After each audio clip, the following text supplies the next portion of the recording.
The market crash following President Trump's recent tariff announcements isn't just shaking up Wall Street, it's creating a ripple effect right here in Coastal Delaware's housing market as well. Potential tariffs on construction materials are already impacting the conversations builders are having with potential buyers, preparing them for increased costs and potential supply chain issues. In this video, I'm going to break down exactly how these changes affect you, whether you're buying or selling here in Coastal Delaware, and what strategic moves you should consider making right now in order to set yourself up for success. If you're new to the channel, I'm Matt London, a local real estate agent right here in Coastal Delaware, and we put out content just like this each and every week discussing all things Coastal Delaware. And our goal is to become your real estate resource of choice. So if you have any questions about your particular situation, all of our contact information is going to be down below in the description. My team and I would love to help you out. Now let's get back to the content. With material costs fluctuating and construction timelines potentially becoming more uncertain, the window for certain opportunities in our beach communities is certainly shifting. So let's dive into why it's happening, what's happening, why it matters,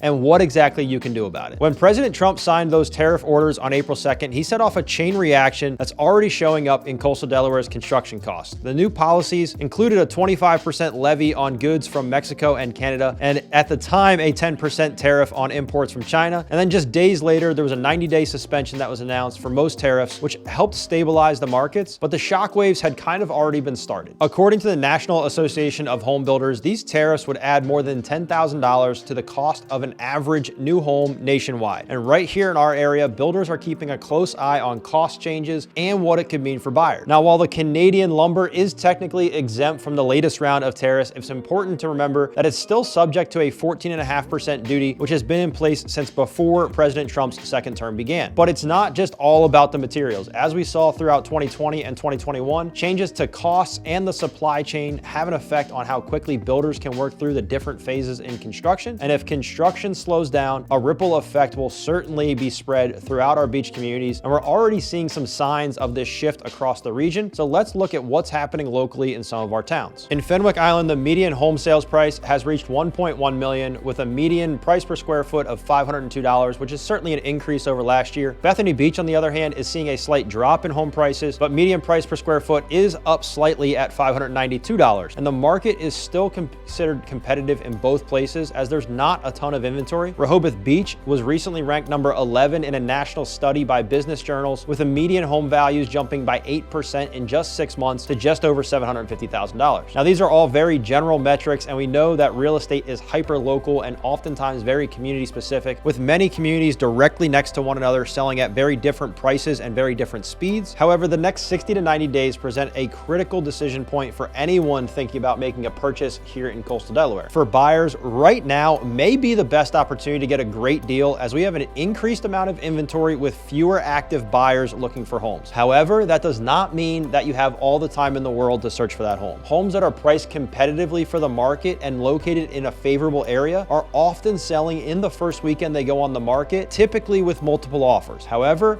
those homes that are a little more removed from the beaches or even slightly overpriced are sitting for extended periods, and these homes provide the potential for great negotiating terms for anyone on the buying side. If you're a buyer and you have a home to sell in order to move forward with buying, or if you would like to have some additional negotiation space for things like seller credits or more inspections or a delayed settlement timeline, finding a home that's been on the market for 50 to 60 days or more could be your best chance to dictate the terms a little bit more with the seller. For sellers, we're seeing more competition with less buyers. Inventory is increasing. It's up about 25% year over year, and showings are down about 13% year over year. That means that there's fewer buyers looking and more homes in the market. When you add in the fact that you're competing with 75 plus new construction communities throughout the county, you end up with some downward pressure on pricing for resale homes. Now, we have seen more listings lower their pricing over the last 30 days than we have seen in any single 30-day stretch over the last 4 years. Now, you may be wondering, that's a whole lot of numbers, and what the heck does that mean? Well, smart pricing strategies are more important than ever, especially as buyer behavior continues to shift. Having a strategic plan for pricing and marketing is so much more important now than it has been. And if you're thinking you want to take a chance on a price, I can tell you that buyers will not even look at the home at this point, and it will end up staying on the market for a very lengthy amount of time. Buyers are very price sensitive, and overpricing your home by as little as $10,000 could be the difference between a quick sale and staying on the market for 6 months or more. Now, I know many sellers are worried about underpricing their home and selling it for too cheap, but I'm here to tell you that I'm a firm believer in the fact that you cannot underprice a home. If a home is priced too good to be true in the eyes of the market, it will end up with multiple offers and often sell for more than the list price and closer to the price you wanted to take a chance at. Now, conversely, you can certainly overprice a home, and overpricing is often the #1 reason that homes sit on the market for extended periods. Pricing your home correctly from the start still remains the single biggest factor in facilitating a quick sale. But what if you're looking at Coastal Delaware from an investment perspective? Now, this next part might be the most important part for you. Many people see market disruptions as a threat, but savvy investors are spotting real opportunities that these policy changes are certainly creating. The vacation rental market here in Coastal Delaware does remain strong, with the area's popularity as a getaway destination continuing to grow. However, there are some that are shying away from short-term rentals due to the potential for increased regulations and taxation that has been discussed throughout some of our communities. So making sure you buy right from the start is ever more important, particularly for investors, and finding some of those homes that have been sitting on the market for a little bit longer could be your opportunity. Now let's wrap this up with what to watch for next and how to stay ahead of these changes. The future of Coastal Delaware's housing market will be shaped by several key factors. People are still migrating from those higher cost areas to our region. This is something that I do not necessarily see changing anytime soon, as long as a lot of our neighboring states continue to tax their residents the way they do. The amount of new construction being built will continue to affect the pricing in the resale market as buyers continue to have an increase in the amount of options. And as long as they keep building at the pace they're building at, it's going to be tough for those recently constructed resales to compete with the new construction. These policy changes are reshaping Coastal Delaware's real estate landscape in big ways, creating challenges for some, but serious opportunities for those who understand what's happening and understand how to use it to their advantage. Coastal Delaware remains attractive because its affordability compared to neighboring states, its established appeal as a vacation destination, and a steady flow of buyers relocating here from higher cost areas. But each town really has its own dynamic and its own makeup, so strategy certainly matters more than ever. If you'd like a personalized analysis of how these changes affect your real estate goals, my team and I would love to help you get a better understanding of your situation and what it can mean for you. All of our contact information, again, it's gonna be down below in the description. Don't hesitate to reach out if you have any questions at all. And if you found some value in this video, do me a favor and hit that subscribe button down below. We put out content just like this each and every week, discussing all things Coastal Delaware, what it's like to live here, and the real estate market here. And if you're still trying to figure out where to live in Coastal Delaware, don't miss our video where I break down the top beach towns to help you avoid making the wrong decisions when buying your next home. Thanks for tuning in, and I hope to see you guys on the next one.